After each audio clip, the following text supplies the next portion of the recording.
ఫామ్లా ఈ-రేస్ case, phone tapping, గొర్రెల scam.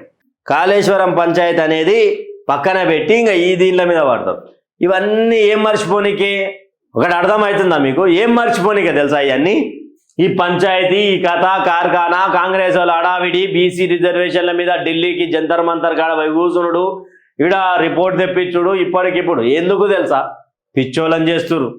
పిచ్చోళ్ళను Banakacherla issue మర్చిపోనికే Kaleshwaram ముందలు తెచ్చిర్రు, report అంటారు. బనకచెర్ల మీద అవగాహన వస్తుందని చెప్పేసి కాళేశ్వరం రిపోర్టు, కాళేశ్వరం కమిషన్లు, కాళేశ్వరం అవి ఇవి అని చెప్పి పంచాయతీ నడుస్తుంది. బనకచెర్ల ఇష్యూ అంత పెద్ద ఇష్యూ ఏడా రాకపోయానేం సార్? ఏడా వెలుగమ్మ ఏడా వెలుగు పెట్టకపోయా? ఏడా మాట్లాడినేకపా? Kaleshwaram report Banakacherla issue sir.